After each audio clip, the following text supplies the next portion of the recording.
you guys are getting a mini excavator, one of the problems you're going to run into is getting it on and off the trailer. You've seen those videos, haven't you, where people roll them, they go all crazy, they're trying to unload it or load it, and the excavator tips. These things are very tippy. What's the best way to get these on and off? You don't want to roll your excavator. That would not be any fun.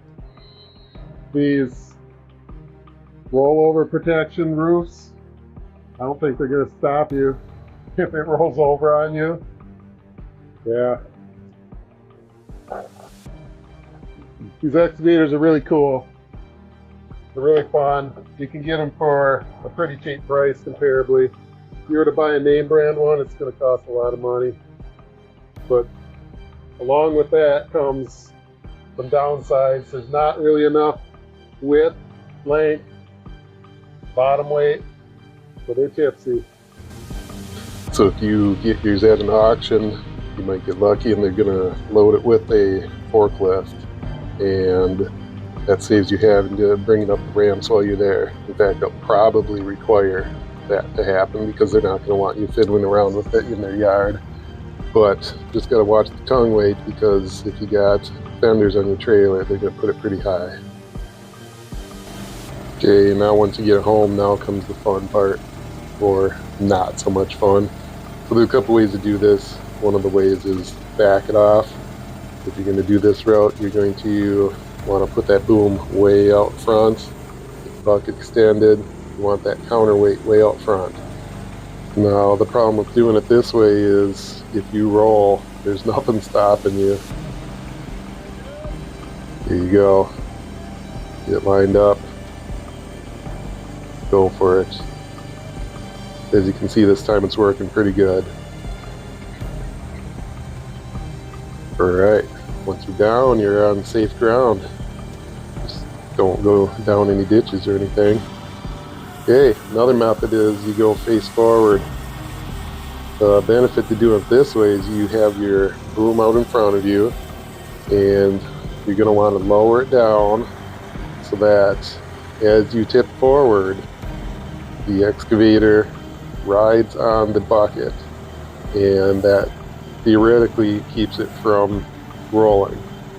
The problem is if you get crooked at all, you're going to possibly roll sideways.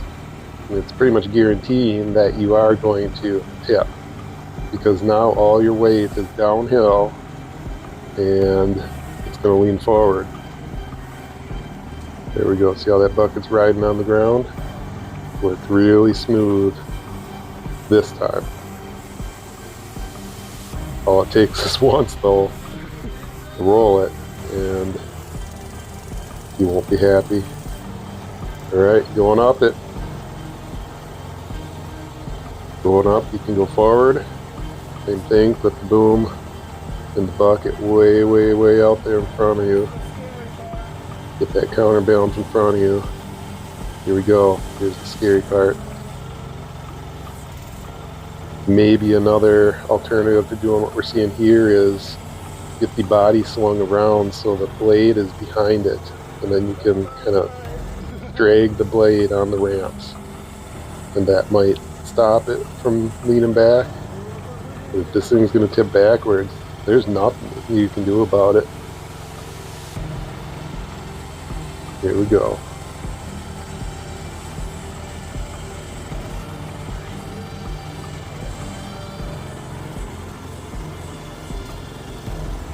As you see, this is scary. It wants to lift up.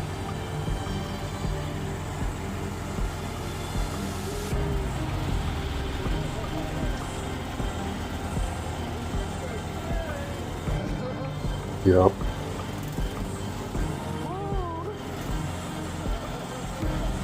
These things are definitely scary. Be safe with them.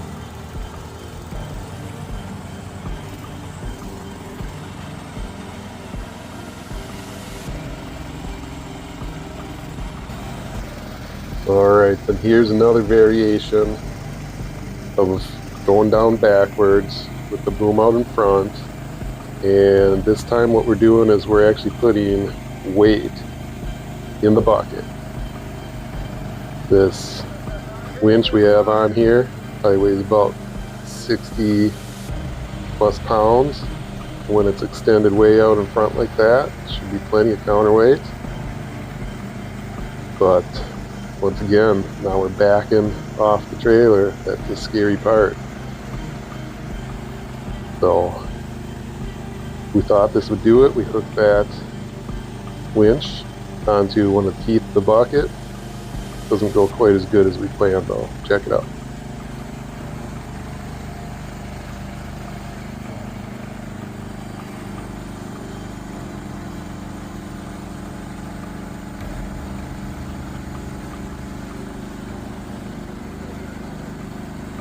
As you see, you gotta really make sure you're lined up good. Once you start going, there's no stopping. It's all or nothing. Here we go.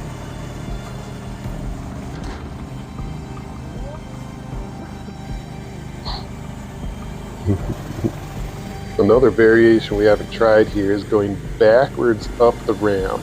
So you use the bucket to keep you from tipping and you go backwards. That might be the best. Yup, just chaos. Alright, you got it down though.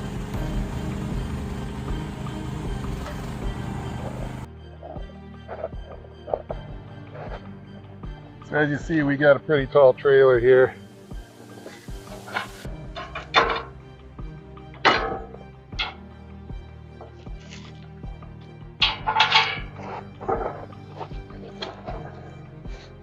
These ramps are pretty steep.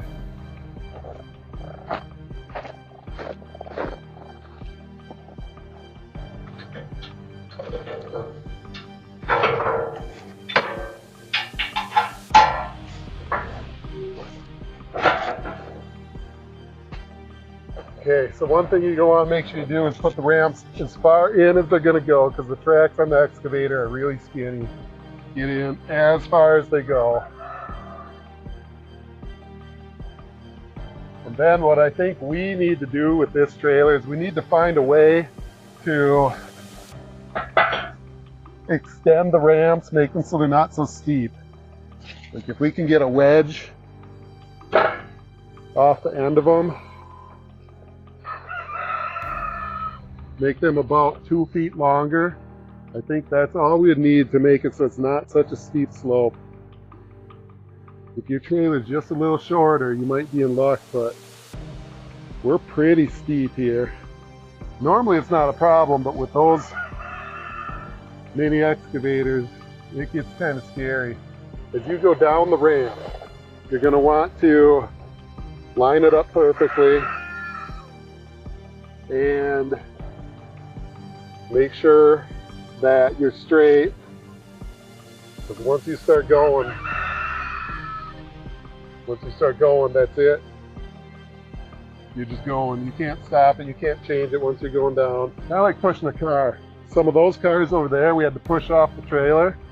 You just line them up and you push. Once it starts going, there's no turning back. It's just going. The problem with the mini excavator is it's much smaller, much skinnier. It's top heavy. It can roll. When you're in the car, you're pretty safe. Worst thing that's going to happen if it falls off the side of the ramp is the car is going to break. On an excavator, you fall off the side of the ramp, yeah, you could have that excavator land on you. And at 2,000 pounds, ain't no good. That rollover cage ain't stopping you. Not on these things. So make sure you're safe putting these things on and off. They definitely can tip. Alright, so you saw a couple options. Honestly, I think maybe one of the safest ways is to have the bucket down to catch you. But if you've got it up and you roll, there's nothing you can do about it. Yeah, there's no great answer. Okay, thanks for watching, guys. These mini excavators are fun. Be safe with them though. Even when digging, you can tip. Going up and down hills, you can tip. So just watch out.